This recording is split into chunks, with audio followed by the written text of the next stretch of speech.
On rentre de boîte de nuit, on se dirige doucement vers le lit, on veut s'endormir. À quoi on pense en s'endormant? Ben, que j'ai raté la fin d'Inspecteur Colombo parce que ça finissait trop. Mais j'aime ce mélange de glamour et de grand-mère, au fait. J'aime ce mélange des deux, au fait. Salut, c'est Pablo Mira, l'humoriste, chroniqueur, muse pour certains sculpteurs. Ce que vous voyez là, c'est mon tout nouveau format dans lequel je reçois un invité, une invitée, et avec qui je reviens sur son quotidien. Qu'est-ce que c'est qu'une journée type, du réveil au coucher? Ça commence tout de suite, c'est le premier épisode, et ça s'appelle Ton quotidien. Bon, bah, vamonos, hein, comme on dit en espagnol. Parce qu'apparemment, on parle plusieurs langues. Vamonos, sur moi la j'en fiche parle de Wikipédia. 5. Non, c'est vrai. Vraiment 5 langues. Oui, Fluent. je parle anglais, allemand, italien, espagnol. Mais à quel moment ça s'est fait, le goût de Vous l'apprentissage savez que des langues Salvador Dali, étrangères? je parlais espagnol. En Italie, comme je fais carrière en Italie, à la télé italienne, je parlais italien. Et comme je suis anglaise, je parlais anglais en Angleterre. Et j'ai épousé un Français. Voilà, et j'ai fait carrière musicale en Allemagne. Ma maison de disque était Allemagne, à Munich, München. Donc voilà. C'est quoi les langues que vous maîtrisez vraiment le plus, d'un point de vue hiérarchique? Je sais pas. Français en haut, Oui, après l'anglais, l'italien. Voilà. ouais. Je Puis sais après, pas. voilà, il y a tout ce qui est la Non, l'allemand, Germanie. c'est difficile. Vous savez, l'allemand, c'est difficile. C'est très agressif, surtout, pour l'oreille. Ben, on raconte toujours l'histoire de ce roi qui disait: je parle en espagnol à mes soldats, vamos!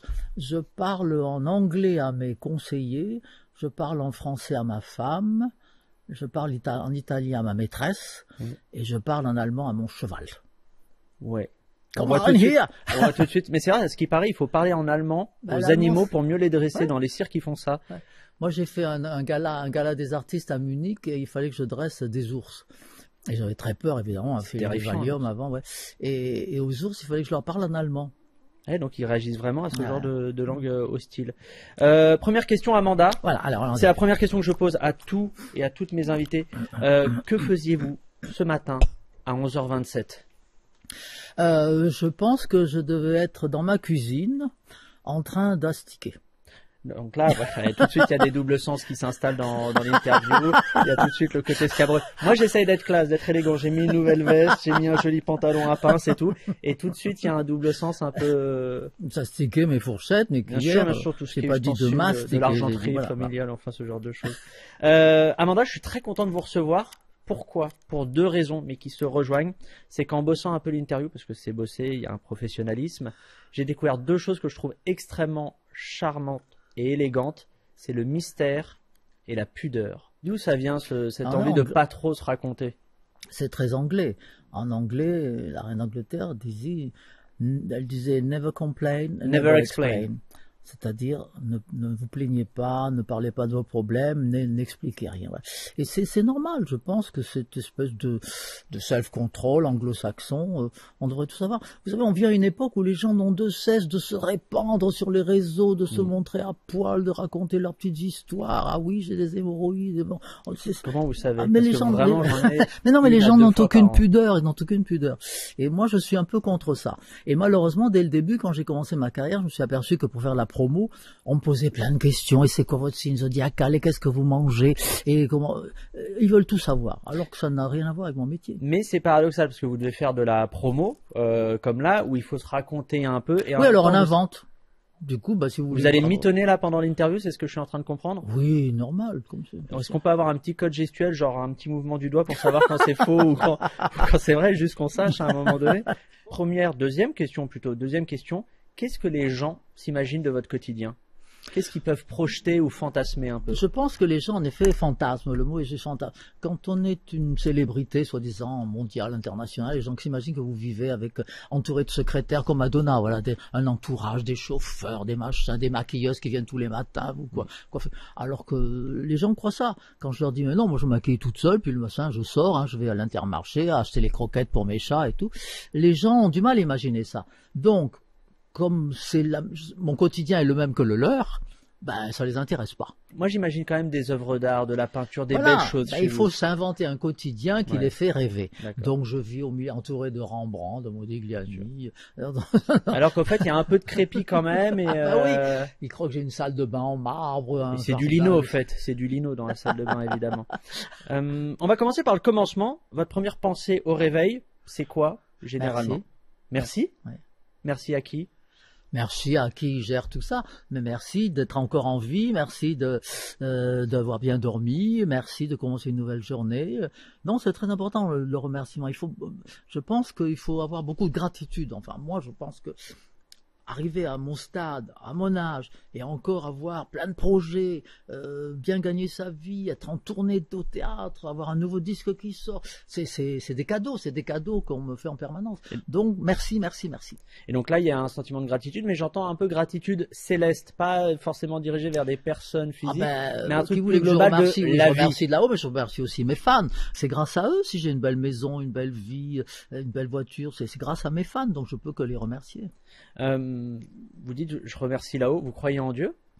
Oui, je crois en Dieu, mais que ce soit Dieu ou l'Esprit suprême ou le cosmos, ce que vous voulez, il est certain que de là-haut, quelqu'un gère tout ça. Ça Okay. peut pas être arrivé comme ça tout seul. Est-ce qu'il y a une chanson qui vous met de bonne humeur le matin? Moi, pour info, c'est La Bagarre, chantée par Amanda Lear. Non, J'adore votre chanson La Bagarre. La bagarre, ça met pas vraiment de bonne humeur, non. Non, c'était une chanson d'Elvis Presley en plus. Oui, c'était une reprise, Non, moi, ce qui me met de bonne humeur, c'est la samba de Rio. Ah oui, c'est festif. On n'est pas sur un bac un peu triste. On est sur la fête. Le tempérament festif que vous avez, vous l'avez toujours eu ou c'est quelque chose qui s'est construit, qui s'est fabriqué au cours des années? Non, c'est vrai que je suis assez joyeuse dans la vie, j'aime bien déconner, voilà, la grande déconne, j'aime bien la rigolade, et je pense que c'est obligé, il faut voir la vie du bon côté. On vous parle toujours du fameux verre à moitié vide et à moitié plein. Non seulement il est à moitié plein, mais il reste de la place pour ajouter de la vodka. Pas mal, pas mal. Et le haut, il est 2/3 plein, même 3/4 plein, il est plus plein que... Donc il faut voir le bon côté des choses, voilà. Mais quitte à un peu laisser de côté tout ce qu'il y a de négatif, de pas très joli, Absolument. à le dénier. Okay. On le met sous le tapis. Mais est-ce que ça ressort pas avec les années? Oui, bien sûr. Est-ce qu'à un moment donné, ça coûte pas une fortune en psychothérapie parce qu'on a mis ça pendant des années sous le tapis? Tous mes collègues du showbiz passent leur temps chez le psychanalyste. Il y en a qui se droguent, il y en a qui tricotent, il y en a qui font du crochet, il y en a et d'autres qui passent leur temps chez le psychanalyste parce qu'il faut se confier, il faut se raconter, il faut faire quelque chose. Moi, j'ai la peinture. Je dois dire que la peinture, c'est une thérapie. Ma libido, mes frustrations, ma rage, tout, mes déceptions, tout ça, ça va dans la peinture. En fait, tous les peintres, quand ils peignent, ils racontent quelque chose. Mais est-ce que vous racontez quelque chose aussi de positif à travers la peinture? Parce que là, vous projetez ce qu'il peut y avoir un peu de caché parce que c'est négatif, c'est un peu noir, ou ça peut être des douleurs, des insatisfactions, mais est-ce que vous projetez aussi des choses un peu plus feel good comme on dit? Il suffit de regarder les œuvres comme elles changent au cours du temps. Des fois, vous êtes dans une période un peu d'angoisse, vous peignez noir, c'est tout noir, c'est triste, c'est gris, c'est moche, il y a du marron. Et d'autres fois, vous êtes là avec des couleurs éclatantes, du jaune, donc c'est vrai que ça correspond beaucoup à votre état d'esprit, la peinture. Il y a des peintures très joyeuses, Bonnard, Vuillard, les fauves, tout ça, c'est très joyeux. Et vous avez des peintres sinistres comme Soulage, qui fait tout en noir, ou Bernard Buffet. Il était peut-être aveugle, Soulage. Il y a peut-être aussi un problème de cécité. Ça, c'était la théorie de Salvador Dali. Salvador Dali disait, on voit bien que Rembrandt était aveugle. Je dis, non, il était pas aveugle. Monsieur, il dit, vous voyez bien que d'après ses couleurs, où il avait la cataracte, où il était aveugle, parce que ses couleurs marronasses et tout, c'est typique des gens qui ont une mauvaise vue. J'aime bien parce que ça veut dire que j'ai un peu le niveau d'expertise de Dali alors que j'y connais rien du tout. J'ai ce niveau-là. Votre premier réflexe, c'est quoi, Amanda, le matin? Les gestes, le rituel qui vous cadre un peu et qui vous lance la journée? Je me lève et comme tout le monde, je vais à la salle de bain, j'allume la lumière, je constate les dégâts et j'appelle les pompiers, bien sûr. Et en avant, le petit-déj, c'est très important pour moi, le petit-déj. Tant que vous savez, c'est un peu à l'américaine. Vous savez, les Américains adorent les pilules. Et mon petit-déj, c'est vrai, il y a beaucoup de pilules. Il y a trop de pilules ou pas? Oui, trop. Il y en a combien? Parce que là, on rentre dans une conversation qui m'intéresse. Je prends mon poids en complément alimentaire tous les matins. Il y a combien de pilules le matin? Il y en a beaucoup. Il y a du magnésium, il y a du potassium, il y a du zinc, il y a du curcuma, il y a du resveratrol, du NMN, de la ferratine. Non, il y a beaucoup de pilules, beaucoup de compléments, beaucoup trop, c'est vrai, de compléments alimentaires. D'ailleurs, mon docteur me dit, le foie, c'est pas bon pour le foie, tout ça. Donc après, il faut nettoyer le foie avec le chardon-marie, enfin bon, je sais pas faire un cours. Non, j'aime bien. Après, on peut revendre l'émission à Michel Simès pour une émission santé ou à Jimmy Mohamed, si ça les intéresse. La lutte contre le vieillissement, c'est un truc qui vous obsède un petit peu ou pas? Non, pas du tout. Moi, c'est la santé. Ok. C'est le C'est côté pas la santé. même chose. C'est pas l'esthétique. Oui. L'esthétique, je m'en fous, on se maquillera plus ou moins, plus je m'en fous. De toute façon, on peut pas tricher jusqu'à 95 ans, hein, ça va. On se met du maquillage, on essaye d'être le plus présentable possible. En revanche, la santé, c'est autre chose. La lutte contre le vieillissement de votre corps, parce qu'en vieillissant, vous avez mal aux genoux, vous allez la vue qui baisse, vous allez avoir des cheveux blancs, vous allez avoir du mal à monter les escaliers. C'est ça l'important. Il faut travailler là-dessus. Mais vous n'êtes pas hypocondriaque pour autant. Non, mais je suis, c'est peut-être pas le moment d'en parler, mais moi je suis pour l'euthanasie et la fin de vie, ça oui. À partir de quel âge? 25, 30 ans peut-être, c'est déjà trop vieux. Ben moi j'aime pas les mecs qui jouent au golf, donc moi.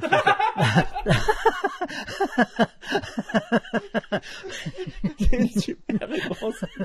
Ah oui, donc dès que quelqu'un commence à rentrer un peu un polo dans son pantalon avec un ventre un peu bedonnant et qui va jouer à Saint-Cloud pour taper, C'est chiant, et dès qu'il utilise le mot putt, c'est là qu'on se dit, en fait, on peut, Ah non, il n'y a pas on plus peut y chiant. aller. Moi, j'avais un ex qui voulait jouer au golf. J'ai dit, non, moi, ils m'ont interdit. Ils m'ont interdit le terrain de golf parce qu'ils m'ont dit, vous dire à votre ami de plus venir parce qu'elle dérange tout le monde. Je mettais, vous savez, ils ont des petites voitures électriques. Oui, ouais. Ah, j'adore les Des voitures. genres de caddie à 80 Ah, roues, c'est quoi. merde. Attends, moi, j'étais dans une petite voiture électrique à tout berzingue, avec la musique, tout, Mais ouais, j'adore ça. Et ils ont dit que je distrais, ils pouvaient pas se concentrer, soi-disant, les autres Ouais. golfeurs. Vous foutiez Je la fais- merde, on dit Voilà. ça comme Et ça. donc, ils m'ont interdit le terrain de golf. Donc, Amanda, qu'est-ce que vous recherchez jour après jour? Est-ce que c'est de l'amusement? Est-ce que c'est le chic? Est-ce que c'est le bon goût? Qu'est-ce que vous recherchez tous les jours? je cherche à passer de bons moments, voilà. Et vous savez, le bonheur, c'est pas 24 heures sur 24, ça serait épuisant. Ce sont des petits moments dans la journée. Oh, ce coin de ciel bleu, oh, je suis contente là. Ah, cette glace, elle était bonne à midi. Ce sont des petits moments comme ça de Un bonheur. peu d'émerveillement, c'est ce que j'entends. Voilà, c'est important. Et la curiosité aussi, être surprise. Sinon, on tombe dans la routine. C'est affreux la routine. D'ailleurs, c'est pour ça que je suis contre le mariage. J'aime pas la routine. J'aimerais parler du polyamour, en tout cas de la polyrelation, parce que vous avez eu une espèce de polyrelation. Si je dis pas de bêtises, est-ce qu'on peut qualifier ça avec Dali et sa femme qui Ah oui, s'appelait... bien sûr, bien sûr. Oui, mais là, on ne parle pas de relations sexuelles, c'est uniquement Non, des mais c'est sentiments. pour ça que je parlais de sentiments Oui, et oui, des d'amour. sentiments. Oui, ça, c'est tout à fait possible. C'est tout à fait possible. D'ailleurs, il y a ce qu'on appelle l'amitié amoureuse. Même si c'est avec des amis, c'est presque du vrai amour. Pas sexuel, mais presque. Et je crois beaucoup à ça. Il n'y a pas ce côté passionné ah, tu es à moi toute seule. Non, ça c'est très, très destructif, ça. Mais avec Dali, L'amitié, donc ça j'ai vous trouvé, enchante plus que ben, l'amour. ça veut dire, j'ai trouvé là un couple extraordinaire. J'ai trouvé une femme, Madame Dali, donc Gala, qui m'a dit bon, écoutez, mon mari a besoin de vous pour sa peinture, il a besoin de votre présence, voilà, je vous donne les clés de votre chambre, bienvenue à la maison. Et ça, c'est formidable. Elle n'était pas jalouse, il n'y avait pas ce côté jaloux. Parce qu'elle voyait l'intérêt pour l'être qu'elle elle aimait adorait aussi. son mari, elle voyait le bien-être de son mari. Et ça, c'est merveilleux pour une fois, parce que moi, je suis pas comme ça, moi, je suis jalouse, mais elle voyait avant tout son mari. Alors, j'aimerais revenir sur cette situation. Bon, pas trop longtemps parce que vous l'avez évoqué longuement, mais vous avez été muse de Dali. Oui. Donc déjà, c'est très classe. Bravo. Sur un CV, c'est un peu classe. En quoi ça consiste d'être muse? J'ai du mal à me représenter au quotidien. Qu'est-ce que Oui, c'est? les gens comprennent pas muse. trop ce que c'est muse. D'ailleurs, on emploie aussi souvent le mot égérie, icône. Bon, icône, elles appartiennent au cimetière. Moi, les icônes, c'est au cimetière. Ouais. Je préfère le mot égérie ou muse, c'est-à-dire c'est une présence. Les gens croient qu'on passe son temps à poser. C'est pas ça, être muse. Être muse, c'est être présente à côté de l'artiste. Et votre présence le stimule. C'est votre rire, votre façon de marcher, de vous habiller. C'est ça, ça le stimule. Voilà, il a besoin de votre présence pour créer. Et c'est ça la muse. Alors vous avez les muses de grands couturiers, de Saint-Laurent, de tout ça. Ce sont des muses, ce sont des filles qui naviguent autour. C'est pas forcément les filles qui l'habillent, qui posent pour lui. Après il y a les mannequins. Mais qui le stimulent au quotidien, Voilà, exactement. qui font marcher leur... Elles arrivent, des fois c'est elles qui ont des idées. Ah tiens, ça serait pas mal. T'as vu ce bracelet que j'ai trouvé? Et ça influe beaucoup sur la création d'une. Mais est-ce que c'est pas un rôle ou une fonction qui est un peu fatigant au bout d'un moment? Non, ce qui est fatigant, c'est l'artiste, c'est très fatigant, hein, parce que les artistes sont très égocentristes. C'est lui le centre du monde, de l'univers. Nous, on tourne autour, là, les muses, les satellites, les parasites, les photographes, les secrétaires. Et lui, c'est le centre du monde. Je pense qu'ils sont souvent très, très, très égoïstes. Et quand on veut nous-mêmes avoir notre petit moment Ouais. de gloire, ça va pas. Mais alors paradoxalement, vous êtes artiste aussi, et donc c'est qui votre muse ou vos muses aujourd'hui au quotidien? Je sais pas, moi j'en ai pas, c'est mes chats, peut-être, c'est mes chats. Alors ça c'est quelque chose que je comprends parfaitement Ouais. aussi. Un chat peut m'inspirer pendant, je pense, Ah, j'adore 40, mes chats. 50 ans. Ah oui, moi j'ai des chats, ils me comprennent, il y a la ronron thérapie, ils me font du bien. Bon, avant j'avais des chiens, des labradors. Non, les animaux ne m'ont jamais déçu. En revanche, les hommes, les animaux m'ont jamais menti. Ils s'en foutent si je suis pas maquillé. Je veux dire, ça n'a rien à voir. Quelles sont les premières personnes à qui vous parlez dans votre journée? Le matin? Mary Poppins, ma femme de ménage. Oui, bien sûr. Bien sûr. Petit parapluie, Voilà. comédie musicale. Ouais, c'est la première personne que je vois. Ouais. Elle vient, me porte le journal, on discute. Elle a son avis sur tout, les élections, le temps, Ouais. Elle était plutôt Trump ou Kamala Harris? Je sais pas. C'est important, on aurait pu avoir peut-être son décryptage, c'est dommage de pas l'avoir. Non, moi vous savez, j'étais un petit peu chiffonné quand je voyais ces vedettes américaines monter sur scène et dire votez pour machin, votez pour... Ce n'est pas notre rôle à nous les artistes, nous sommes des gens dans le divertissement, nous sommes là pour vous faire oublier justement les élections, le quotidien, les impôts, les machins. C'est notre rôle de vous faire rêver, de vous faire rire. Alors notre rôle c'est pas d'être sur scène et de dire ah puis alors votez pour Mélenchon, hein, votez pour machin. Non, ce n'est pas notre Vous rôle. trouvez que ça gâche un peu aussi la magie que Ça n'est qu'apporte pas un notre artiste? rôle. On a des opinions politiques, on les garde pour nous, dans l'isoloir, mais ça n'est pas à nous de dire aux gens à qui voter. C'est Mais pas notre pourtant, il y a rôle. eu des artistes qui étaient Et engagés plein, justement. politiquement et qui n'ont pas, comment dire, Je pense que ça dévoyé n'est leur pas- art pour autant. Non, c'est pas normal, c'est pas normal. Enfin, moi, personnellement, je pense que nous sommes là avant tout pour divertir les gens, pas pour leur dire ce qu'ils doivent faire. Je vais vous proposer un petit jeu, petite interview formatée, une suite de dilemmes sur des choses qu'il y a dans votre quotidien, Amanda, et vous me dites tout simplement ce que vous préférez. Comme ça, on va saisir un petit peu quelques aspects de votre personnalité. Tout d'abord, je vous laisse boire parce que je respecte énormément la sécheresse buccale. Vous me dites, hein, moi je suis à disposition en termes d'hydratation. Ça va, je suis hydraté. Allez, ça part. Du matin ou du soir, Amanda? Avant j'étais du soir. Pendant des années, je travaillais dans les discothèques, dans les boîtes, etc. Et curieusement, depuis quelques années, je suis du matin. Ok. Et je dois dire que ça a changé ma vie complètement. Quand on se lève tôt le matin, c'est extraordinaire la quantité de choses qu'on réussit à faire dans une matinée, dans une On peut journée. faire une sieste en matinée. Et ça Après, n'a je pas de fais prix. la sieste. Alors ça, la sieste, c'est très important. Ça, l'après-midi, après déjeuner, quand il y a un petit coup de pompe, pas longtemps. Hein, De 14h à 19h, quoi. Ce genre de... Non, 20 minutes, une demi-heure de micro-sieste, sieste quoi. pour perdre conscience, ça vous requinque pour la voilà. soirée. Thé ou café? Café. Le thé, non. Ok. Routine ou imprévu? Je pense que j'ai la réponse. Je suis routinière, je suis désolé. C'est pas vrai parce que tout à l'heure vous avez dit la routine c'est horrible. Le couple Oui, c'est mais je suis horrible. Et là routinière. vous dites j'aime bien la routine. Ça, c'est Il y a comme une les des chats. infos qui C'est est- comme les qui est chats. fausse. J'ai besoin d'avoir mes points de repère, d'aller dans le même resto, d'avoir les mêmes amis. La même litière. d'avoir- La même litière, absolument. Ok. Et j'ai besoin de ça. Alors évidemment, c'est de la routine, c'est vrai. L'imprévu, ça fait un peu peur. C'est bien, mais Moi ça me est-ce- tétanise. oui, moi les surprises, j'aime pas ça. Hein. Ok. Ou alors, faut me prévenir avant. Plutôt studio ou scène? Ah ben scène, c'est extraordinaire quand on a découvert à quel point c'est le pied d'être sur une scène devant 1000 spectateurs qui sont là, qui rient, qui applaudissent. Ah, c'est extraordinaire, extraordinaire. Semaine ou week-end? Ça m'est égal, moi, semaine, week-end, je fais pas la différence. Non, j'ai pas cette angoisse du lundi matin, le dimanche, tout ça. Non, non, c'est Ok. Action ou réflexion? plutôt action. Ok. Et sans réfléchir. D'ailleurs, c'est ça mon gros problème, c'est que souvent je parle sans réfléchir et j'agis sans réfléchir. Il y a des conséquences. Oui, oui, bien Terrible. sûr, je regrette après, je dis ah merde, qu'est-ce que j'ai encore dit comme connerie, mais bon, C'est quoi la plus grosse connerie que vous ayez dit j'en ai dit beaucoup. durant votre carrière qui vous a coûté très cher? Ah oui, j'en ai dit beaucoup. Oui, j'en ai dit beaucoup. Il n'y en a pas une qu'on peut avoir? Bah, ouais, il y a un an ou deux, ils ont fait un film sur Salvador Dali, Ouais. qui était très mauvais. Et dans le film, ils avaient engagé une fille, un grand mannequin australien, pour jouer mon rôle. Elle jouait le rôle d'Amanda dans La vie de Dali. Et donc, quand j'ai vu le film, j'ai dit, c'est pas possible, c'était épouvantable, quoi. On dirait une pouffe, quoi. Et donc, on le lui a dit. Et elle s'est beaucoup vexée. Je lui ai dit, mais j'ai rien contre vous, hein, je suis désolé, mais moi j'étais pas comme ça. Ouais, mais est-ce que ce genre de sortie, on vous le pardonne pas parce que, Bah oui, alors parce qu'en fait, on vous connaît comme ça depuis des années avec ce franc-parler et au fait, ça passe.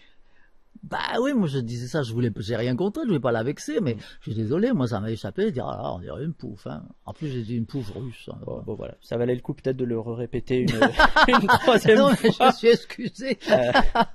Amanda, peinture ou chanson? J'ai besoin de savoir quel est le plus important pour vous. Bah, la peinture, c'était les débuts. J'ai commencé peindre, je faisais les beaux-arts. J'imaginais pas une seconde que j'allais chanter. Et donc, d'abord la peinture. Après, j'ai vendu des millions de disques, je suis devenu célèbre. Mais c'est toujours resté là. Jusqu'à ma mort, je pourrais peindre, voyez. Vous pensez que c'est votre vocation? Votre vocation, elle est sur la peinture? Bah, la peinture, c'est tellement intime, c'est personnel, c'est moi. La musique, c'est formidable, mais vous êtes entouré d'un team, vous avez le producteur, les musiciens, tout ça. C'est un travail d'équipe, la musique. C'est moins pur dans ce ce qu'on exprime. Il y a personne, vous êtes tout seul devant votre toile. Nature ou ville, Amanda? Ah ben nature. Je vais la ville, surtout Paris, ne parlons pas. Bon, bonjour Madame Hidalgo. Non, c'est... Ah ouais, d'accord, je vois, il y a une petite fibre de droite qui est en train de naître sur ce dilemme-là, pourquoi pas. Musique ou silence?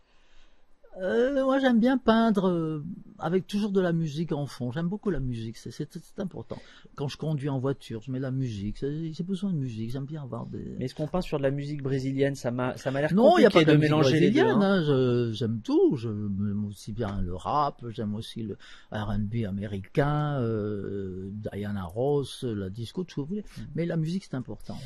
Taxi ou métro, Amanda? J'ai besoin de savoir si on aime le confort ou si on est un peu proche du peuple. Non, c'est pas question de confort, c'est question de rapidité et d'efficacité. Il y a des lignes qui sont très rapides, Amanda. Vous savez, notre société a beaucoup changé depuis l'invention justement des Uber et tous ces trucs-là. C'est vrai que c'est devenu beaucoup plus pratique pour se déplacer. Amanda, qu'est-ce qui vous agace le plus dans la vie de tous les jours? Ben, plein de choses, l'injustice, la médiocrité des gens qui nous gouvernent, plein de trucs. Tout m'agace, voilà. On avance dans la journée. On a vu la matinée, le réveil, les pilules, les gélules. On a visualisé un plateau assez inquiétant avec une moitié de pharmacie. J'imagine qu'il y a des fruits quand même aussi un peu à côté. Il y a de quoi faire passer tout ça. Beaucoup de fraises. Et ben tiens, puisqu'on parle de bouffe, on arrive au déjeuner. Amanda, quel plat vous pourriez manger tous les jours? Du macaroni au gratin. Ah ouais, on n'est pas sur un truc, on est sur voilà, la grande bouffe, ça tient l'estomac. Oui, moi j'aime les vrais plats, voilà. Ah, la bonne bouffe. Des calories quoi, 1200 calories. Oui, mais pas les sauces, vous voyez, je suis pas du tout la bonne cuisine française, les blanquettes de veau, les sauces. Non, c'est pas mon truc. Non, moi j'aime les grillades, j'aime beaucoup les pâtes parce que je travaille beaucoup en Italie et c'est vrai que la cuisine italienne est merveilleuse pour ça. Je crois même qu'elle est, ça me fait mal, mais elle est meilleure que la gastronomie française. Bah oui, de l'huile d'olive, moi j'ai découvert l'huile d'olive. Ils sont très forts. Hein. J'en mets partout de l'huile d'olive, de l'ail, je mets de l'ail partout, je m'en fous, j'embrasse personne.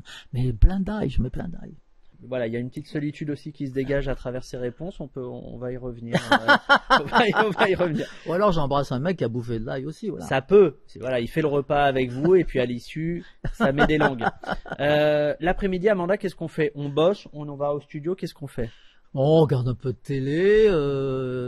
Sur la 3, il y a toujours Commissaire Rex, là, le chien. Moi, j'aime bien le chien. Vous savez. Le nom de la série, c'est quoi? C'est Rex, je crois. Oui, c'est un chien. C'est le chien policier, le chien allemand. Voilà, il est génial, il joue mieux que le mec. Non, le chien est très bien. Et puis, et puis après une petite sieste. Et puis après travail. Ben oui, après je m'installe devant mon chevalet, puis je peins. Ok. J'aimerais qu'on parle musique et pas peinture. D'accord. Là, j'ai vu que vous travaillez sur un projet de futur album. Oui. Pour 2025. Je suis entré en studio là il y a quelques semaines et on pense déjà parce que vous savez ma maison de disques m'avait un petit peu oublié, peut-être parce que j'ai fait beaucoup de théâtre, de cinéma, tout ça. Donc on avait un petit peu oublié qu'Amanda Lear était chanteuse au départ. Et là ils se sont un peu réveillés à cause probablement de la publicité du parfum. On peut tout dire. Hein. Oui, c'était Follow Me voilà, qui a été repris une chanson pour que Chanel. J'ai écrit cette chanson il y a 45 ans. J'imaginais pas une seconde que Chanel allait la prendre pour une campagne mondiale. Et comme cette campagne publicitaire, elle est sortie partout, en Amérique du Sud, au Japon, c'est partout, les gens ont redécouvert Amanda Lear. C'est un truc qui s'appelle Shazam. Oui, on va sur c'est pour Shazam, et on voit voilà, et on voit qui on met c'est. l'appli, on voit Et après, quel est le Shazam, on va sur Spotify et Ouais. on dit ah bon. Et c'est comme ça qu'au brusquement, je suis rentré dans des charts au Mexique, en Amérique du Sud, en Angleterre, etc. Ce qui est inespéré pour moi. Je vous adore Amanda parce que quand vous avez dit Spotify, vous avez fait le geste du casino où il y a les 3 sets où il y a les 3 sets qui s'alignent et vous gagnez au casino. Donc, dans votre esprit, Spotify, c'est vraiment l'argent qui tombe sur le compte courant. C'est vraiment l'association d'idées. C'est pas la découverte. Et du coup, grâce à ça, ils m'ont dit, pour l'an prochain, on prépare un nouvel album. Mais alors, le double vinyle, il s'appelle Let Me Entertain You. Ouais, il y a un vrai accent anglais, au fait, qui est bien. Mais non, mais c'est surtout que je veux bien préciser, comme je l'ai dit tout à l'heure, que nous sommes des saltimbanques. Nous sommes des gens qui vous entertain. C'est-à-dire, je vous divertis. Let me entertain you. Laissez-moi vous faire rire. Laissez-moi vous faire danser. Laissez-moi vous faire... C'est mon métier. Voilà. Let me entertain you. Mais il y a quelque chose que j'aimerais un peu clarifier chez vous. C'est que il y a visiblement ce goût, ou presque cette vocation pour le divertissement, le fait de divertir les gens. On a l'impression que c'est un rôle et une place qui est important pour vous. Et en même temps, on a l'impression que la peinture, pour revenir à la peinture, ne remplit pas du tout ce rôle de divertissement et que c'est pour vous au fait. C'est très intime. C'est comme si vous tenez tous les soirs votre journal intime. Aujourd'hui, j'ai vu Amanda lire. C'est ça. Pour moi, la peinture, c'est mon journal intime. Et là où le divertissement est plutôt votre vocation professionnelle, ce qui vous apportait sur toute votre carrière. J'ai créé un personnage qui plaît aux gens et les gens me disent allez-y, continuez. Mais en fait, c'est un personnage. C'est Dr. Jekyll et Mr. Hyde. C'est le personnage d'Amanda Lear. On veut qu'elle soit comme ça, maquillée, glamour, rigolote et tout. C'est pas la vraie Amanda Lear, évidemment. La vraie Amanda Lear, elle est chez elle. Mais quand vous dites j'ai construit ce personnage, comment concrètement vous l'avez construit? C'est est-ce que vous aviez un peu de ça en vous? Il y avait certains aspects, les gens ont accroché, vous êtes dit ah, ils accrochent à ces aspects-là, je vais pousser les curseurs pour créer un personnage beaucoup plus exacerbé.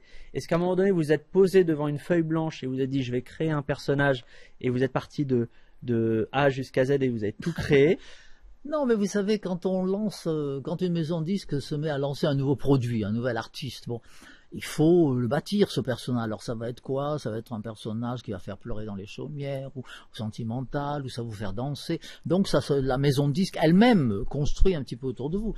Et moi-même, j'ai voulu me façonner aussi avec des choses qui me plaisaient. Moi, je me rappelle, j'étais folle de bande dessinée, j'adorais ça, les bandes dessinées. Donc, j'aimais Barbarella, Pravda la survireuse. Ça, c'était des bandes dessinées de femmes très sexy avec plein de cheveux, des cuissardes jusque-là. Et j'ai dit, ah tiens, ça c'est pas mal comme personnage. Et je vais faire une image de femme moderne, c'est-à-dire un peu plus agressive, qui a peur de rien, qui est l'égale des hommes et tout. Et c'est arrivé à une époque où on était plutôt dans la chanteuse un peu blonde, mignonne, gnangnan. Et j'ai dit non, ça c'est pas moi, c'est pas ce genre de personnage que je veux projeter.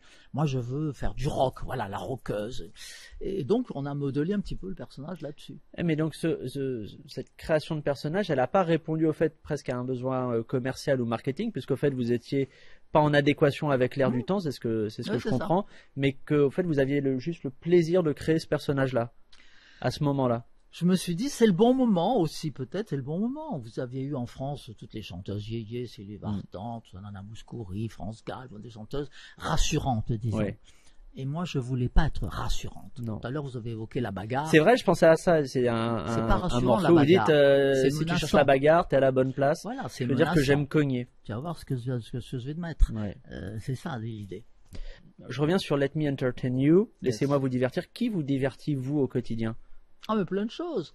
Les dessins animés, les cinémas, mes copains qui me font rigoler, les bons mots. Vous, quand je regarde votre chronique. C'était vraiment la réponse que j'attendais. C'est vraiment la réponse que j'attendais, Amanda. J'ai besoin de rire. Vous savez, comme j'ai fait pendant des années les grosses têtes avec Philippe Bouvard, je me suis aperçu que c'était le rire. Rire au moins une fois par jour, c'est obligé. On peut pas passer une journée sans rire.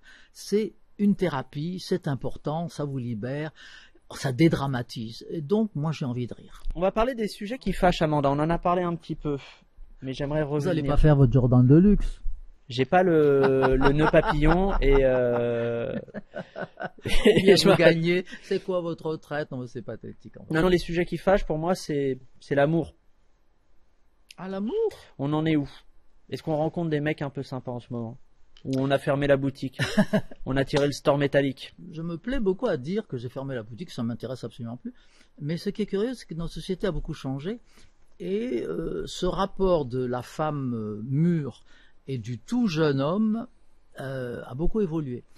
Ce qui avant était regardé comme une anomalie, ah ben non, elle va pas se mettre, ce gamin il va pas se mettre avec une vieille, ou bien cette vieille, ce vieux monsieur avec une gamine de 18 ans. Mais ça a changé maintenant, ça a changé beaucoup tout ça. L'écart d'âge plus grand est devenu cool un peu. Ça a beaucoup changé. Bah, on a l'expérience, l'exemple de notre président de la République.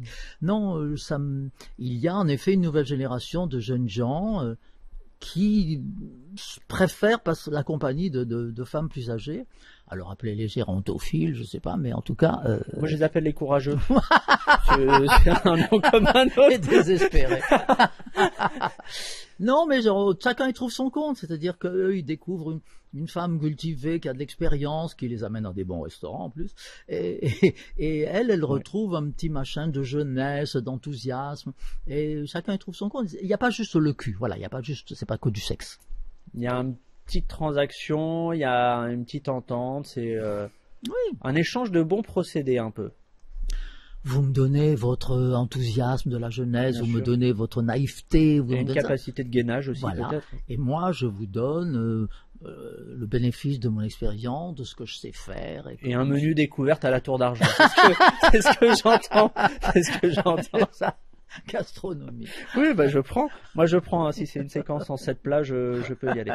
On va passer à une autre séquence. Je vais vous demander ce que tel ou tel objet de votre quotidien pourrait vous dire s'il pouvait parler, et vous me dites tout simplement ce qui vous dirait. Il y en a plein, vous savez. Attendez, je vous donne les objets. Et vous me répondez. Bon, d'accord, c'est vous qui C'est choisissez. structuré, vraiment, il y a une colonne vertébrale, voilà. Il y a un travail rédactionnel.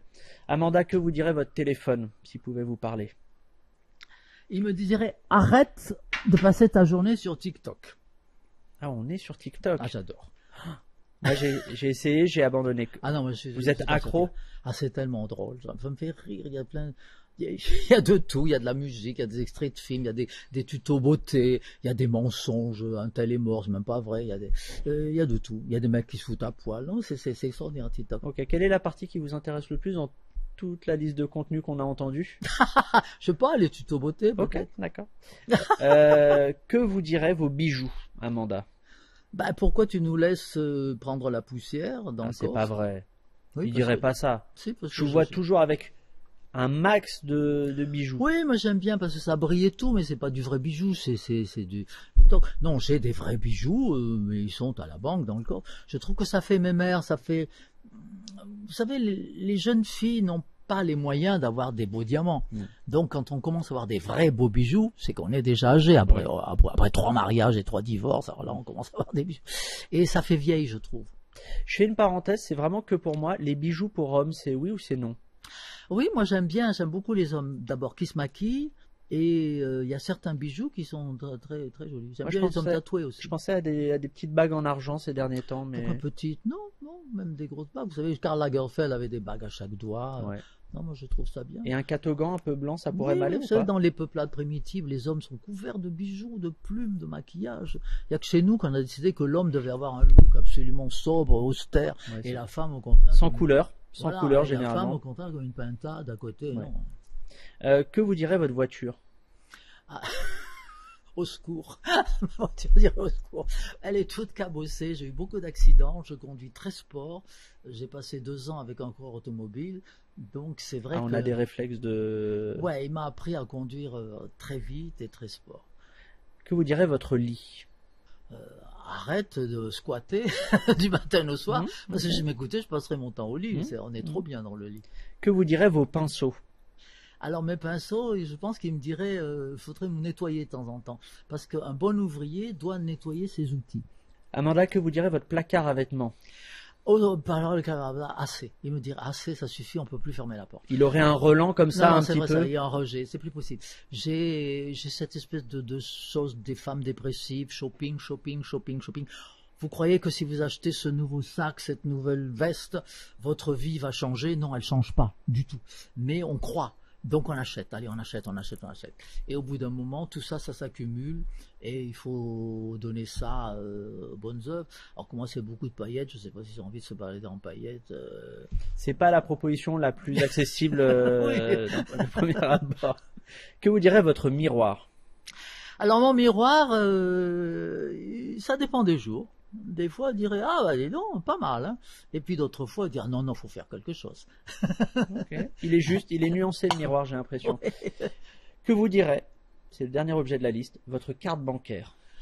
Alors ma carte bancaire, elle me dirait je chauffe trop.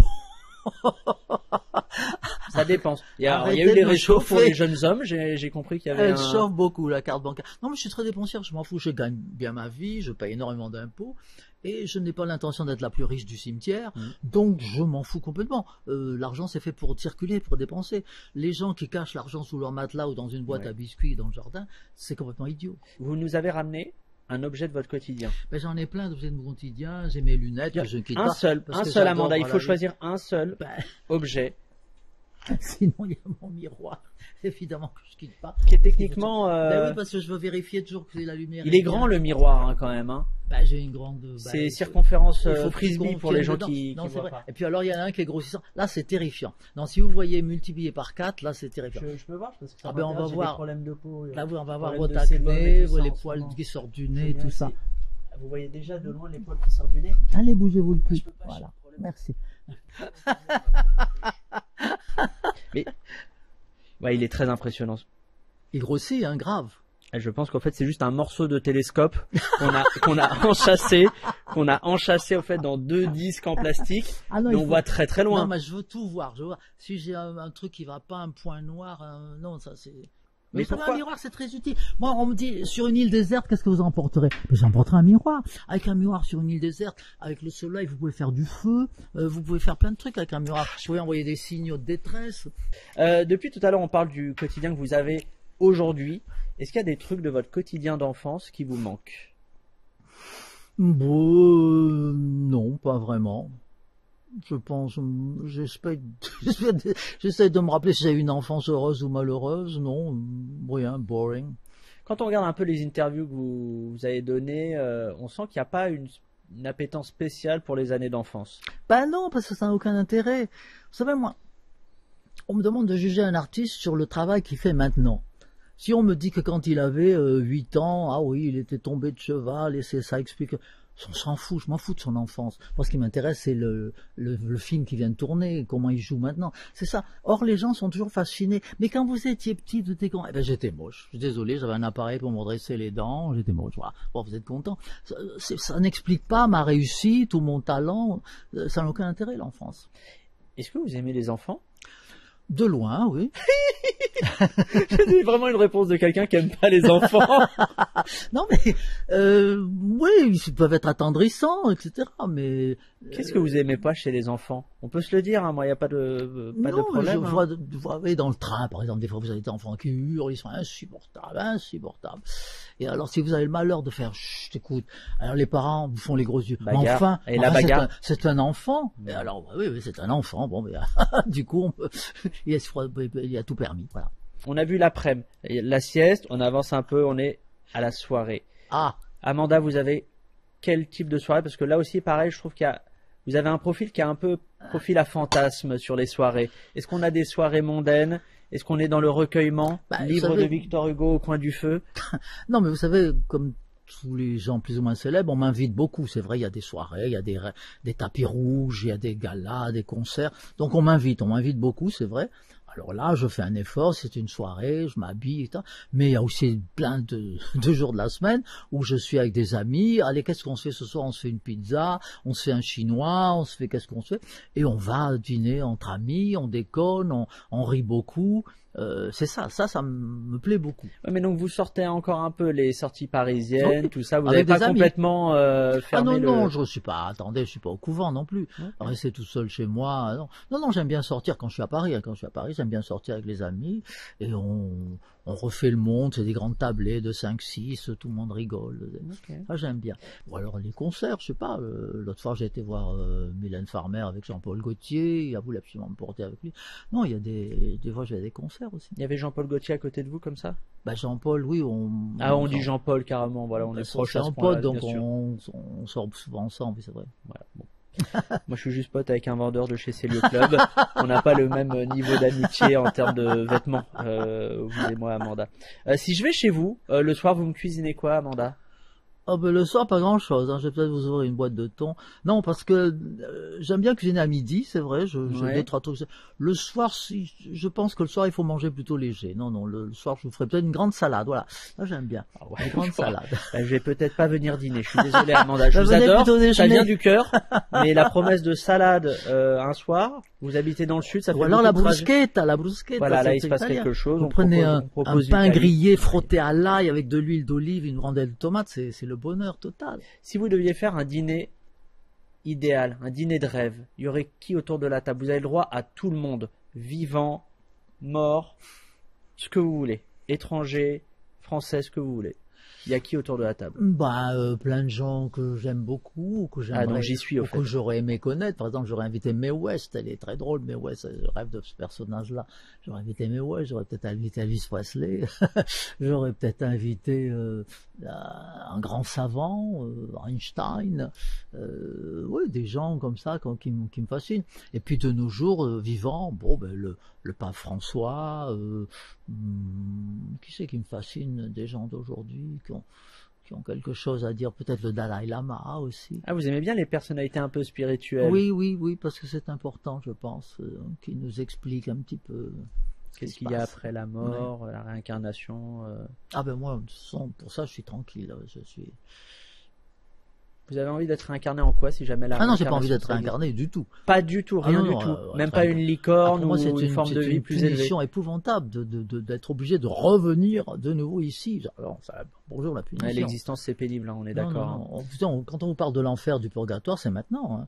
Ça, c'est l'enfer. Alors écoutez, alors, je suis pas en désaccord avec vous, mais j'avais une question qui suivait et je pense que j'ai la réponse par rapport à ce que vous venez de dire. Est-ce que vous aimeriez que vos journées soient plus longues ou plus courtes? Moi, je préférais qu'elle soit plus longue. Ah mais non, mais là encore c'est contradictoire. Ouais. C'est-à-dire que vous me dites, la vie quotidienne c'est pénible, c'est le purgatoire, et en même temps vous en voulez plus. Il y a tellement de choses à découvrir. Imaginez toutes les cathédrales qu'il y a à visiter. Ouais, donc c'est votre goût de l'émerveillement qui vous fait aimer quand même un peu l'existence. Mais oui, il y a tellement de musées, il y a tellement de beaux endroits, il y a tellement de films à voir, il y a tellement de choses à découvrir, de shopping à faire, je sais pas. Non, c'est dommage qu'on soit obligé de dormir en fait. En fait, vous êtes une hédoniste de level galactique, j'ai l'impression. Ouais. Vous appréciez vraiment les plaisirs de la vie. Faut en profiter. Si vous deviez échanger votre soirée avec celle de quelqu'un d'autre, ce serait qui? De qui vous aimeriez vivre la soirée? Il y a personne vraiment que j'envie tellement. Je pourrais vous dire, j'ai envie d'être à la place de Kim Kardashian, je sais pas, bon, vraiment pas. Alors là, vraiment pas. Être entouré de cons. Non, je vois pas. Non. Vous n'êtes pas envieux, ça fait pas partie de votre caractère. Non. À une époque, peut-être, vous savez, quand on débute dans ce métier, il y a des rivalités, on était rivales, Gloria Gaynor, Grace Jones, moi on était tous plus ou moins rivales. Alors il y avait peut-être à une époque des jalousies, des rivalités, mais maintenant tout ça c'est fini. Maintenant ce sont nos filles, Kylie Minogue, Beyoncé, ce sont nos filles qui poursuivent le flambeau. Qui se mettent en comparaison et qui Voilà. se battent entre elles. On approche de la nuit, puisqu'on a passé la soirée. Tout à l'heure, vous l'avez évoqué, vous avez connu les nuits parisiennes. Oui. Il y a eu une grande période. Ah, je sortais tous les soirs. Ne pas sortir un soir, c'était vraiment impensable. C'était une soirée perdue. Tu vas pas rester à la maison, mais ça n'existe pas. On n'avait pas évidemment les séries télé, les Netflix qu'on a maintenant depuis le Covid. Donc on sortait. T'es obligé de sortir. Donc tous les soirs, c'était toutes les boîtes de nuit, l'Élysée-Matignon, Régine, Castel, machin, le Palace, voilà. Et vous avez fait ça pendant combien d'années? J'ai du mal à me représenter le truc. Très longtemps. Non, c'est vrai. J'ai écumé les boîtes avec toutes mes copines. On sortait beaucoup. Et puis après, j'ai eu ce grand bonheur d'inaugurer le Palace.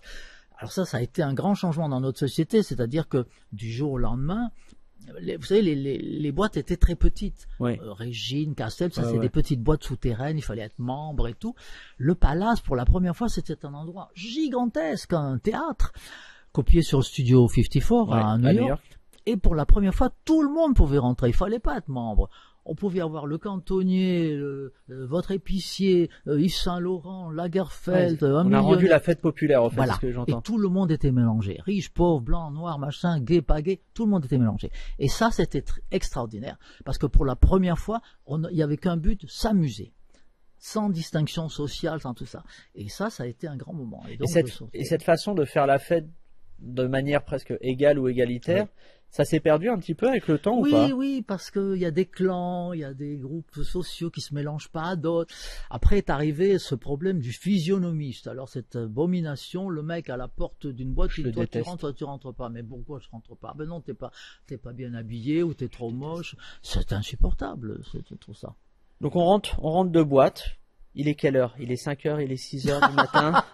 Paris s'éveille. Ouais. Tiens, je fais une parenthèse. Est-ce que vous trouvez que la vie parisienne, elle s'est un peu calmée, c'est ce que j'entends beaucoup depuis 4-5 ans. Oui, voilà, moi je l'entends aussi beaucoup trop. C'était mieux avant, c'était mieux avant. Là, on parle comme des vieux. Les gens qui arrêtent pas de dire c'était mieux avant, c'était pas pareil avant.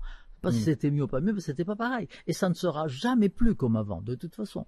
Donc ça ne sert à rien de pleurnicher en disant ah bah oui, à l'époque est-ce qu'on se marrait? Ben oui, il y avait pas le sida, il y avait pas telle drogue, il y avait pas le terrorisme, c'était pas pareil, voilà. Donc il faut s'adapter. Aujourd'hui, il y a une autre façon de s'amuser. Donc je veux pas dire c'était mieux avant. Voilà. On rentre de boîte de nuit. On se dirige doucement vers le lit, on veut s'endormir. Je visionne. On a cette vision il y a un chat, il y a peut-être un chat ou deux, voilà, une peinture, un pinceau un peu pas lavé.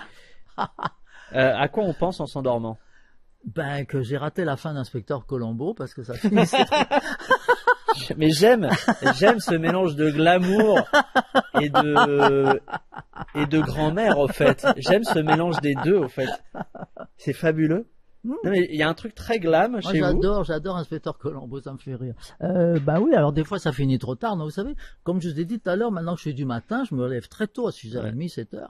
Ce qui fait que le soir, à 9h30, 10h, bah, je commence à être un peu fatigué. Ok. Est-ce que vous vous souvenez de vos rêves? Oui, des fois, justement, là, cette nuit, je m'en suis souvenu de mon rêve. Non, des fois, d'autres fois, il y a une censure, je m'en souviens, mais parfois, je m'en souviens, oui. Et vous avez cet acte, parfois, de dessiner vos rêves, vous n'avez pas cette démarche-là? Ça sert à rien. Vraiment, c'est même pas thérapeutique ou... Non, je sais que de toute façon, le rêve lui-même est thérapeutique. Le fait de rêver, c'est très important. Ça, c'est une espèce de soupape pour tout ce qu'on a à l'intérieur. Là, il faut que ça sorte. Donc, c'est bien. Et je pense que les rêves, c'est plutôt bénéfique. Ça vous guérit. Et vous vous souvenez de rêves que vous avez fait il y a des années et dont vous avez encore le souvenir? Non, mais je fais des rêves récurrents, comme tout le monde. Il y en a qui rêvent qu'ils volent, il y en a qui rêvent, je sais pas, des fois vous rêvez, vous êtes dans une situation, mais tellement gênante, là tout le monde regarde, oh là là, c'est embarrassant, mais c'est bon, apparemment c'est bon de Et vous vous souvenez de votre dernier rêve? Même les cauchemars, c'est très bon. C'est quoi le dernier rêve dont vous vous souvenez? Hier soir, j'ai rêvé que j'étais dans une voiture avec un garçon qui travaille chez Dior. Voilà, toujours. Évidemment, il n'est pas dans une marque un peu low cost. Il n'est pas en mode fast fashion, évidemment. Rien que ça, même dans les rêves, au fait, il y a un goût du luxe. Qui aime tellement le luxe qu'il en rêve? Ok, d'accord, on est dans une voiture. Oui, on conduisait une voiture qui était de toutes les couleurs, puis on nous arrêtait. J'imagine que la voiture, c'était pas une Fiat Punto non plus. J'imagine que c'était une belle berline. C'est un rêve bizarre, rigolo. Voilà. Okay. Je vais vous poser une suite de questions sur les meilleurs moments pour faire certaines choses dans la journée. Ah oui? Et vous me répondez. Ce qui sort du cœur, on réfléchit pas trop, on est en psychanalyse jungienne, ça sort comme ça. Depuis le début que je vous parle, je ne réfléchis absolument pas. Il y a eu des mythos depuis qu'on s'est parlé ou pas? Des quoi? Il y a eu des mensonges? Ah bah oui, depuis le début. Oh, ça me détruit. Ça me détruit. Genre, sur quoi vous m'avez menti? Bah surtout. Allez, on va faire cette interview mensonge au fait. Il faut répondre du tac au tac. Le meilleur moment pour peindre dans la journée? L'après-midi, pas le soir, à cause de la lumière électrique, et pas le matin non plus, c'est l'après-midi. Ok. Le meilleur moment pour danser sur du disco? La nuit, évidemment, mais pas forcément en boîte, mais enfin c'est plutôt le soir, parce que là on a besoin au contraire de la lumière électrique pour faire tourner la boule à facettes, donc ça va avec des jeux de lumière et tout. Alors là c'est tout. Le meilleur moment pour envoyer un texto à son ex? Jamais. Il faut surtout jamais éviter. Même pas une fois ou deux. Il faut résister à la tentation. C'est très tentant, je suis d'accord avec vous, mais il faut résister à cette tentation parce que c'est ce qui l'attend. Et il faut surtout pas tomber dans ce panneau. C'est très dur, vous savez, Amanda. Je sais. Mais quand c'est fini, c'est fini. Le meilleur moment pour dire à son boss qu'on démissionne dans la journée, c'est quoi? Je pense qu'il faut attendre qu'il soit qu'il soit de bon poil, parce qu'il peut très mal le prendre. Il ne faut pas qu'il s'énerve, parce que sinon, il vous aurait pas vos indemnités. Le meilleur moment pour regarder les infos, Amanda? Bah, à 13h pour midi pour les impôts et à 20h à l'heure des infos. Non, parce que c'est vrai, des fois dans l'après-midi, il y a toutes ces chaînes d'infos que les gens regardent. C'est news, infos, machin.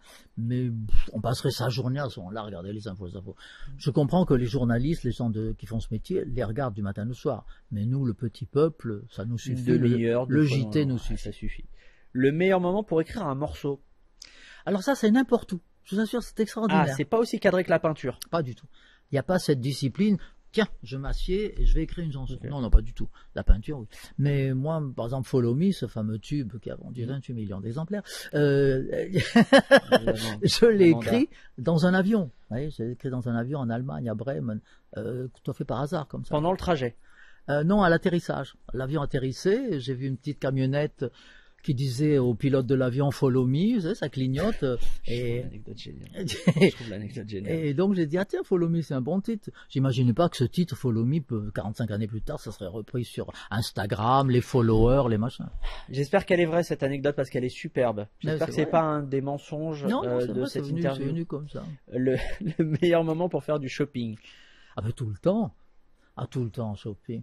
C'est extraordinaire parce que des fois, vous ne l'avez pas en tête et puis vous trouvez en train d'attendre un avion, par exemple, à l'aéroport et puis c'est plein de magasins maintenant. Pourtant, c'est pas loin de faire du shopping. Mais en attendant l'avion, tiens, on va faire un petit shopping.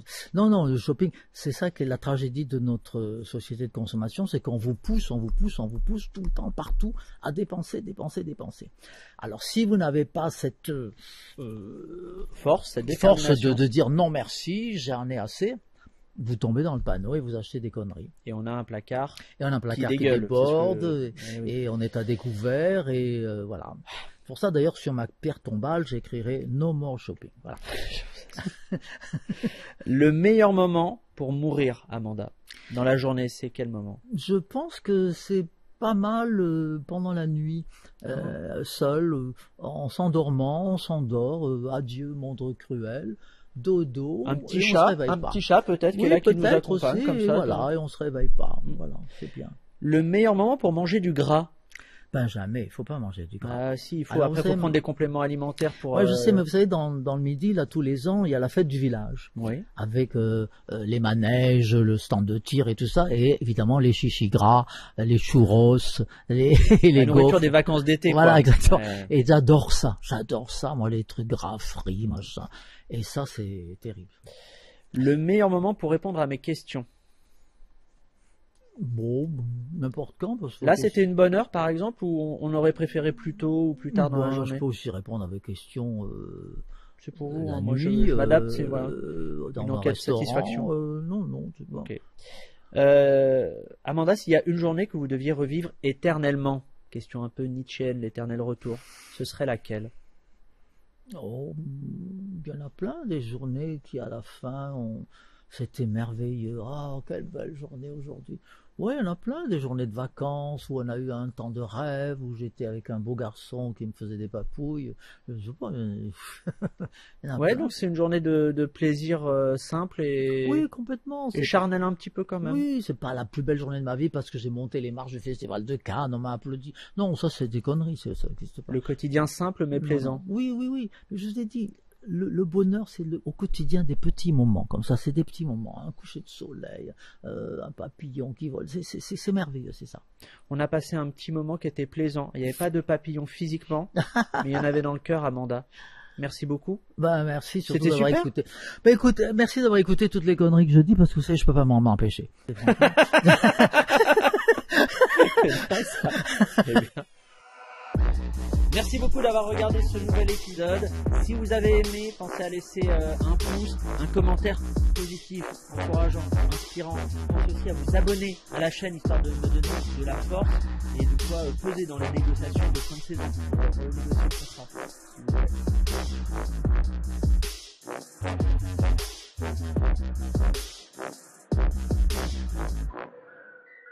plaît.